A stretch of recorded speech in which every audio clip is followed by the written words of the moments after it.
আজ পূর্ব মেদিনীপুরের ভগবানপুর 2 ব্লক কৃষি দপ্তরের আত্মা প্রকল্পের উদ্যোগে 2 দিনের প্রাণী পালন বিষয়ক প্রশিক্ষণ শিবির অনুষ্ঠিত হলো। এদিন ভগবানপুর 2 ব্লকের বাসুদেব বেরিয়া গ্রাম পঞ্চায়েত সভাকক্ষে এই প্রশিক্ষণ শিবির অনুষ্ঠিত হয়। এলাকার 25 জন কৃষককে এই প্রশিক্ষণ শিবির অনুষ্ঠিত হয়। এদিন প্রাণী পালন মূলত গরু, ছাগল, হাঁস, মুরগি উন্নত বৈজ্ঞানিক পদ্ধতিতে চাষ নিয়ে আলোচনা করা হয়। এই দিনের কর্মসূচিতে উপস্থিত ছিলেন বিএলডিও বিনয় কুমার ঘাটা, ব্লকের কৃষি আধিকারিক সনম হালসানা সহ একাধিক আধিকারিকেরা। মানে কার্যক্ষেত্রে এটা লাগবে তো, চাষের ক্ষেত্রে কার্যক্ষেত্রে তো অবশ্যই লাগবে। মানে আমরা তো আমাদের গ্রাম পঞ্চায়েত মানে পাড়া গাঁয়ের মানুষ, তো তাদের এই করেই জীবিকা নির্বাহ করে। তো গরু, হাঁস, মুরগি বা ছাগল, গরু এইগুলো প্রতিপালন করে ওনারা অনেকেই জীবিকা নির্বাহ করে। ওনাদের এটা অনেক লাভবান হবে এই প্রশিক্ষণ। কতজন কৃষক আজ প্রশিক্ষণ নিচ্ছে? কি বলছেন? কতজন কৃষক প্রশিক্ষণ নিচ্ছে আজকে? 25 জন।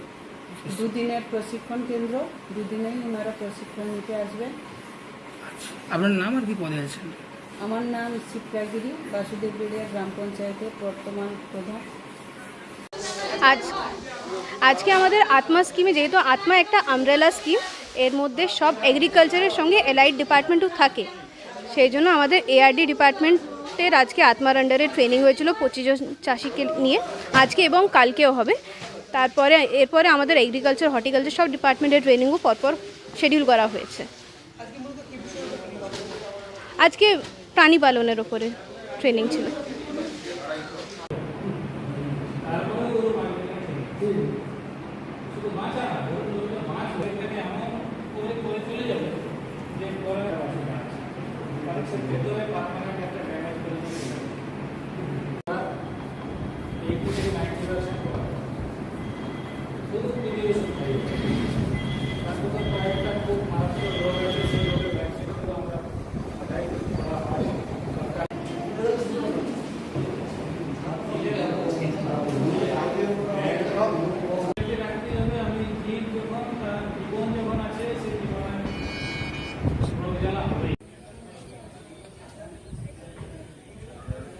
এদিকে তো